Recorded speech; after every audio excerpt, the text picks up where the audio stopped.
Read in the name of thy Lord who createth, who teacheth man that which he knew not. What I want you to do, instead of looking at this from the third person, I want you to look at it from the first person, as if these events had happened to you.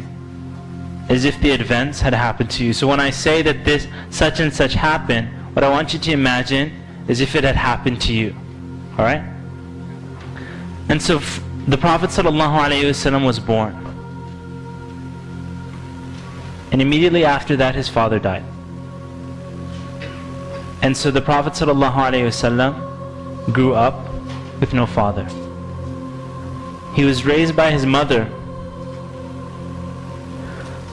And at a very young age, the Prophet ﷺ lost his mother as well. And so now, even in his infancy, when he's just in the age of around 6 years old, 7 years old, he's now going into the world with no mother and no father. And so his grandfather begins to take care of him and love him, Abdul Muttalib. And as Abdul Muttalib is taking care of him, Abdul Muttalib soon dies as well. And now he's lost his father, who he never knew. He's lost his mother, and he's lost his grandfather. And he's an orphan in Mecca. His uncle Abu Talib begins to take care of him. The Prophet ﷺ was never known for any of the vices that the Quraysh were known for, the people in Mecca. They would drink alcohol, or they would drink alcohol or bury their women or whatever it was that there. The Prophet ﷺ had nothing to do with that. He was, as they knew him to be, the most trustful person in their entire society. As-Sadiq al-Amin. Not only that, but when Khadija radiallahu anha, who was a very successful businesswoman in Mecca, she would send out the caravans, she noticed that this was a man that was of the most trustworthy amongst all the men. And so she placed him in charge of her caravan that would go to Syria and come back. And so the Prophet ﷺ at that time hadn't received revelation. He was 25 years old. He took care of her caravan, and where everybody else was just going, making a profit and coming back with the Prophet, the Prophet ﷺ went to Syria, made a profit, and then bought items. And then when he came back to Mecca, he also sold it in Mecca. So he got double the profit. Khadija radiallahu anha asked her uncle to speak to Muhammad ﷺ about getting married. And they got married. It was his first wife, Khadija radiallahu anha. And from Khadija he had the majority of his children. When the Prophet ﷺ received revelation towards age 40, the Prophet ﷺ used to go up to a cave. And that cave, till today, if you go to the Kaaba and you're standing in the Kaaba, you will notice all these huge hotels around the Kaaba. I think they're building a new hotel there. It's huge. But there's still a mountain that you can see right when you're doing tawaf. Some of you might, if you've been to Mecca, you don't recognize that mountain.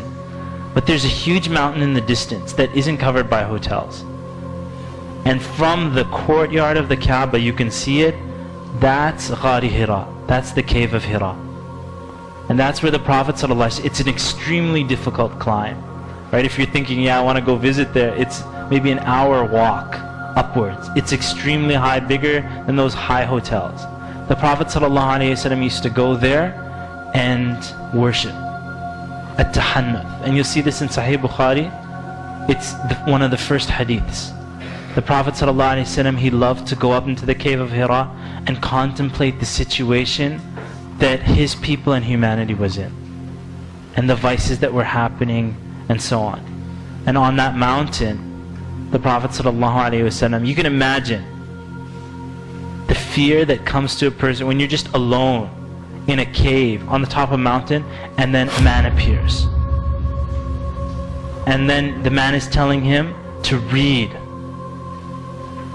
And so the Prophet ﷺ said to him, he said, I can't read. And a lot of people forget this part about that story, and many of you are familiar with it. Jibreel alayhi salam, Angel Jibreel, he grabbed the Prophet ﷺ and he squeezed him. and he pressed him so hard. So not only the fear of seeing that person there, but he pressed him so hard until the Prophet ﷺ said, I felt I was going to die. And then he let go of him. And then he said, read. And the Prophet ﷺ said, I can't read. And then he squeezed him again until the Prophet ﷺ said that I felt I was going to die. And then he said to him, read. He said, I can't read. And then he pressed him again until he felt he was going to die. And then Jibreel alayhi salam told him, اقرأ باسم ربك الذي خلق خلق الإنسان من علق اقرأ وربك الأكرم الذي علم بالقلم علم الإنسان ما لم يعلم. And so the Prophet ﷺ, as he was walking away, and he saw Jibreel in this stance, in another point afterwards, he saw Jibreel in his original creation, covering the entire horizon. Nobody saw Jibreel, but the Prophet ﷺ saw him. And so he came home frightened. And his wife Khadija, she said, what's wrong? And he said, just cover me up. And he was shaking. He said, Zammiluni, Zammiluni. He said, just cover me up. The Prophet ﷺ was so scared about what had taken place. And in fact, after that, Khadija radiallahu anha, you'll see in the seerah, she said, Allah would never do this to you. Allah would never disgrace you or humiliate you, because you fulfill the ties of kinship. You're good to the orphans. If anybody needs help, you're the one who helps them. You feed them, you take care of them, you will never be humiliated by Allah subhanahu wa ta'ala. And so the Prophet ﷺ, after that, revelation discontinued.